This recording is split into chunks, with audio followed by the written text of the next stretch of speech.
I don't know why they haven't done this sooner, BT. Oh, it's phenomenal. It was a lot of football, and it was all meaningful. It wasn't like, yeah, well, that game we don't got to really pay attention to. Yeah, Yep. it was all amazing, and most everybody, except for the Steelers, came to play. Mm-hmm. And it started well, too. The Colts and the Bills, it's not like you had to sit through a snoozer to get some stuff. Like, right away, it's like, final play of the game. Now, Rivers chucked it a couple of yards short, and we'll squeeze into all the games as we get a little deeper into the show. We want to certainly start with the Browns and the Steelers last night, which, for my money, when you factor in this playoff drought, which goes back to the mid-'90s, this extended play, a city that lost their team, right? A team, the Browns, that's owned by the team that they dumped on last night. Steelers own them. The fact they hadn't practiced in about 6 days or so. The fact that their head coach was isolated, wasn't even there. I honestly, and I know what happened with Frank Reich, the crazy comeback. There's been some crazy playoff games and performances. But take for my money, when you factor in those 5 or 6 variables I just said, when you factor in the start of the game, the first play, an errant snap. Oh, by the way, feeble effort by Ben. Get on the dirt. Get yourself dirty. Horrendous. We crushed Cam Newton in the Super Bowl, and it defined Cam Newton really for the next 3 years. Yep. Nobody's saying much about Ben Roethlisberger because his legacy is intact. He's a Super Bowl champion a couple times over. Yep. He's an all-timer. He's a Hall old, of Famer. so he doesn't have to get dirty. Yeah, nonsense. But you dive on the football, man. He kind of just watched it. Because not only did he just watch it, he actually got out of the way. If you watch that closely, he kind of circled it. He looked around. He said, I ain't getting involved in this. Yeah, exactly. One of you guys want to come get this? Hey, Pouncey, you just snapped this thing 30 miles over my head. You want to come grab this thing? Even though Pouncey was still standing there as well without moving him up. It was ugly, and then, of course, they just kept going. 7, 14, 21, 28 picks and touchdowns, and Kareem Hunt running through seemingly a bus to get to the end zone.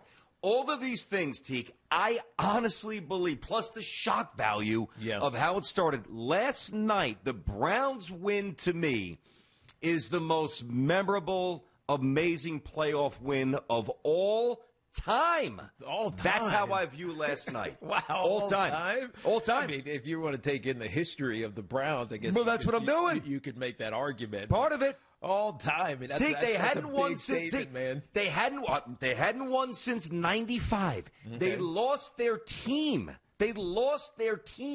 Their head coach has COVID, wasn't there. They couldn't walk in the building to practice for 6 days. They're playing their hated rival who owns them. And they drop a 28 spot, which, by the way, ties a playoff record for most points ever scored in a quarter. And they do that to the Steelers on national TV. Most memorable performance. That was phenomenal. Collinsworth couldn't even verbalize what he was watching. They're like, if you're new to football, at one point he says, if you're new to football, I don't know if you realize how crazy this is. No, we're not, but we still realize. Yeah, look, at the end of the day, though, they were gifted a bunch of those points. So what? I know, I'm just saying, they were gifted some points, and they took advantage of it, and the Steelers finally found a way to play competent football. Yes, I give the Browns credit because it's not easy to just fall on a football in the end zone. It's not easy to get an interception on the next series and have a 14-point lead at the beginning against a team that's had your number. I mean, what has it been? 17 straight times they won at Heinz Field. 17 in Pittsburgh. 17 straight times. So even if you're fighting a nonsense narrative, you're still fighting that narrative. It's not easy to do those things, but they did it. But to me, and I want to hit the Steelers real quick before we give the kudos to the Browns. Yep, I got something for them too. Go ahead. This season started out like, man, this might be the best Steelers team we've ever seen. Good offense. Ben looks healthy. Their defense is top notch, and they're 11-0. And all of a sudden, Mike Tomlin's coach of the year, and everybody who any naysayer over the last half a decade about Mike Tomlin can go eat it right now, right? And then they had this performance, BT, where maybe it was age. I mean, Big Ben, Pouncey, these guys are a little bit older. Maybe it was a lack of a running game that's been a thorn in their side all season long. Like the third down that James Conner didn't get right? He came up just a half an inch short. That's like situational awareness, right? Go get a yard. As soon as he came up a yard short, this is with the punt. They punted, and then which was the wrong move, by the way. Of course, but then the Browns go back and they score, and all of a sudden it's 21-0. As soon as he came a yard short, I said, they're not getting this first down. This is going back the other way. All of those things pointed. This team was not ready to play in this postseason game. They weren't playing. And as much as I can put it on all of those things that I just mentioned, this is on Mike Tomlin as well. You have to teach and preach urgency, and it clearly was not there. Otherwise, how does two vets, Mark Pouncey and Ben Roethlisberger, make that egregious of an error to start a football game, right? And be safe. I don't care how much better you think you are than the team that you're playing. Start smart, man. Start smart. Don't start stupid. And that's what they did, and it ended up costing them. And before you knew it, they were out of the game before the game even started. Teak, yeah, I didn't know you were going there. It's funny when you said you want to get in something on the Steelers. This is where I was going to go. They looked utterly, not only unprepared, they seemingly lacked. I want to stay in my lane because I'm sure they wanted to play hard and play well. Yeah. But at least what transferred through my TV set last night was a team that was not prepared, was not motivated, and quite frankly, for too long stretches of the game, didn't seem as if they had an issue with the fact that they were getting their asses kicked. That's right. On national TV. Yeah, the touchdown to their rival, to a divisional foe. Look, didn't care. The touchdown that Kareem Hunt had, what was it, 12-yard or whatever? That's all I had to see. Right? He got a 6-yard line. That's all we had to see. He dragged 3 guys into the end zone. I mean, who wants it more? That's all we had to see. And I think you knew early who wanted it more. Now, you give the Steelers some credit. They went on a 16-0 run, and they brought it, somewhat close, got it to 23-35. But then this is where you shift the credit back to the Browns, because the previous Brown team, it doesn't matter when it was. Pick a year. Pick a year. It doesn't matter. Pick a coach. Having those same advantages that they started this year, a previous Brown team finds a way to collapse. Right? Yeah. I think every team probably does, to because or mode, not every. Yeah, but a lot of teams you get comfortable, right? You're just all right, we got this in hand. All we got to do is not mess it up. And as soon as you start thinking that's when you end up losing it. And so to respond after that 16-0 point run by the Steelers with that 40, it was just an easy little check down, 40-yard run by Nick Chubb, and all of a sudden it feels like this thing is happening. I give them a ton of credit, because it feels like that's easy, but it's not easy when it feels as easy as it was to start the game for the Browns. Well, I think that's an important point, because I personally don't know what's tougher for a team with no collective playoff experience to come in on the road in a building that has just, thwarted the dreams. Let's face it, basically every stadium's thwarted the dreams of Browns fans over the years. But specifically that one, what is it, 17, 18 straight, whatever it is, to be that prepared to play, given the circumstances that we all know, led up to the game, and jump out to a 28-0 lead, or to have the resilience to make sure, you take it on the chin a couple of times and they rip off a 16-0 run. And again, collectively not have the experience to lean on together in the playoffs to be able to navigate the emotions invariably that set in when you feel your lead is threatened, which it was. Yeah. So, those are two very different set of emotions, and they handle them great. And the bottom line is this with Pittsburgh, and you said it, and we've said it on the show for a long time. No balance. Yeah. The defensive injuries eventually crushed them. That's right. And Teak, when you look at, and it's not just last night, you look back, the Washington game, Big Ben threw it 53 times. They ran it 14. The game against the Bills, they lost. That was week 14. The next game, Ben threw it almost 40 times. They ran it 17 times. The inability to get some sort of balance. I don't mean 70-30 or 65, but just so it's not like 90-10. Yeah, that guy's throwing 60 times. He looks like he's 50. He literally did. 68 He looks times. like he's 50. He did look bad. He looks old. 60. I don't even know what this ratio is. 16 out of 84 plays were run plays. I mean, 16 basically out of doing 84. 20. It's a little. It's around 23%. If Well, I'm there somewhere you go. in the neighborhood. I don't know. There I you did that go. quick, but 80, 20. That's not a good ratio. That's BT. horrible. And here's the other And thing. part of it is they fell behind early. You abandoned the Well, run, of to be course. fair. But still, this is not a one-game occurrence. Yeah. It's plagued them really since the middle of the season. That's right. Actually, all season. 19%, BT. 19%. 19%. 19 is terrible. Here's the other thing. Here's the other thing. And I don't know where to place this blame.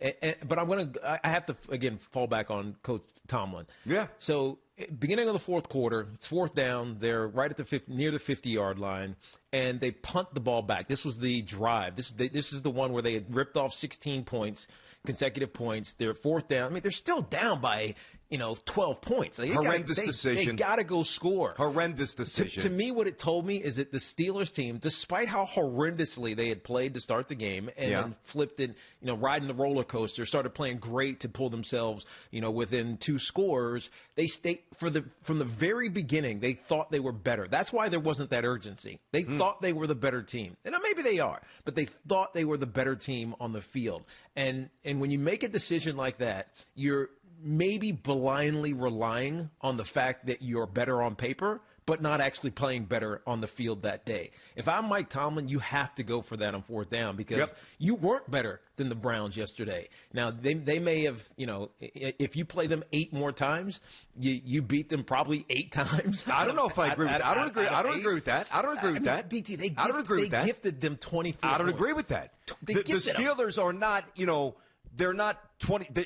There's no way. Now I can't do any ratio in my head. Yeah. they are that, if you win 80, that difference, there's not that stark of a difference at all. Matter of fact, when you look at balance, both offensively and defensively, I don't think it's a reckless assertion to say that the Browns are better, and not just because they won last night, but what the Browns do, they're more consistent in more facets of the game. Well, that's true. But you can't convince me, especially with, I guess the circumstances are kind of tilted against the Browns because Denzel Ward was out and they had some other issues with COVID. Their head coach wasn't there. They didn't practice for a week. They didn't practice until Friday. A week. They practiced on Friday, BT. Come on, guys, on 3, break, ready, break. Team. But they looked more. They looked more coordinated. To me, I thought the Steelers were the better team. But you can never go into a game saying we're the better team, especially in the postseason. And I felt like the Steelers felt that they were the better team, even when they were down by 20-something. And that's why you didn't see like this urgency or this care. Like, hey, we're going to come back. Yeah. And eventually they got close. But that one decision is the one you point to and say, you probably should have risked that one. If there was one that you were going to do, you should have risked that one. To me, there's no probably. That is 100 times out of 100 opportunities, you must go for it there. Yeah. Tomlin, that was a monster gaffe. It was an absolute mistake. There's nobody that can convince me otherwise. And again, I like Mike as a coach. It's been communicated over the years on this show. But there are too many instances of either a lack of being buttoned up or looseness or an aloofness or a combination of all three that kind of creeps into their spirit. And, whether it's JuJu doing the stupid dance, I know he took it back, I know. But then JuJu, and again, we didn't think it was an incredible vicious takedown of the Browns. But the fact that Tomlin warned JuJu to stop dancing, and then he goes out and he says, well, it's the Browns. We're good. Basically saying it's the Browns. We'll do what we always do to the Browns, which is show up, as I paraphrase, but that was the inference. We'll wipe the floor with them because we're the Steelers and they're not. Like, he didn't learn his lesson. And, to have that latitude as a player speaks to, at least, if it's week 3, all right, going into a playoff game after your coach just warned you, that speaks to a lack of, I don't want to say discipline, but regimentation that sometimes is missing from the Steelers. It is sometimes missing from the Steelers under Mike Tomlin. But undeniable. But that's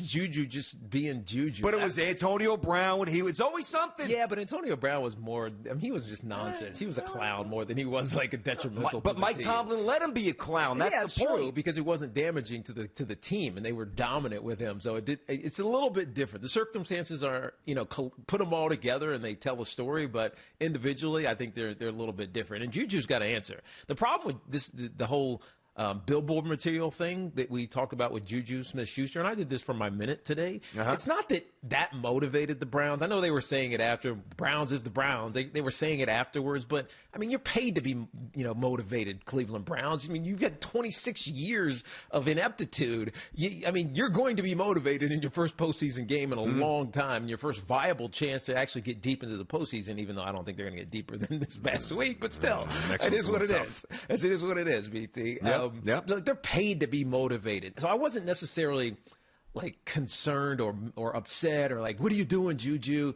It's more that when you play like hot garbage, like the Pittsburgh Steelers did, when you're JuJu SmithSchuster, that what you did becomes a meme. Right? And what you did becomes a caricature, and it defines you, and it becomes the narrative about you because your team, not necessarily you, but your team laid an egg after you talked nonsensical trash. And so here he is as a free agent. And if you're a Pittsburgh Steeler fan, he's a good player. We like him, but bye-bye. I'm okay if he's not here next year. See you, JuJu. And you know what? The problem is once that starts to creep into the front office, all of a sudden you become a problem child as a free agent, and nobody wants that. That's why you keep your mouth shut and just go play the game, right? I'm not talking about don't say things that are important. No, I got you. Don't talk trash about teams unnecessarily. Well, don't be disrespectful. That's don't be exactly so flippant in competitive exactly environment. Right. Like you don't need to be. You don't need to do it. If you want to be disrespectful, do it on the field. Right? Do it on the field. That's how the best used to do it. They didn't talk in the media. They didn't trash talk. They talk on the field. And then, back it up with their play. Yeah. That's the only way to do it. Do it in the media. It doesn't make any point because it ends up working against you unless you have a great day. And the Steelers had a horrendous day. And now this is going to define – people will blame JuJu SmithSchuster for this. Even though it's not his fault, they're going to blame JuJu SmithSchuster for this because he was not smart in addressing the media and his opponent coming up this past weekend. There's a lot of blame to go around, and there's also some context within that blame. Injuries, for sure, to be fair to everybody. Yeah. You don't start 11-0 and then suddenly forget how to play football. There were some instances that infiltrated the team, and that's why football is the most atrocious sport out there. It happens, but any of that is offset by, and not to sound like a broken record, but it's all offset by the fact that the Browns couldn't go into their facility before a playoff game for almost a full week. I mean, that's all you need to know. Yeah. And they were razor sharp. And the other team that had every advantage in the book looked discombobulated, disinterested, and eventually almost disassociated with what was going on. It last night, as galvanizing and as impressive as it was for the Browns fans, that's how humiliating and disconcerting, maybe I'd flip that, disconcerting then humiliating, it should be for the Steelers, their fans, as they begin to look to their future. Yeah, not as bright as people think it is. Real quick, BT, do you think this is it for Big Ben?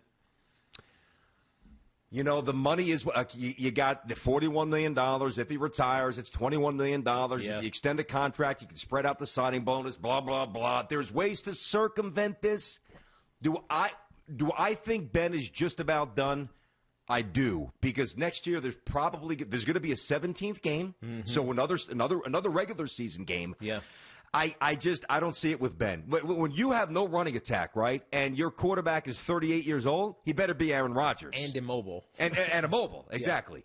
Yeah. I think that Ben is pretty close to being washed up in terms of somebody who can win a Super Bowl. And the Steelers are about Super Bowls, not winning wild cards. Yeah, he can have great days. Or divisions and then bow out in round one. He can have great days. As we've seen over even this year, he can have great days. To do it consistently, I don't think so anymore. So all right. We'll see. We're on the same page, but Browns fans, good on you. Enjoy it, revel. We got a tough one coming up. We'll get into it later in the week, but awesome win, and what a start to that game. We won't see that for a long time, long time. Thanks for watching. Make sure you like and subscribe, and don't forget to hit that bell to be notified when we drop fresh content.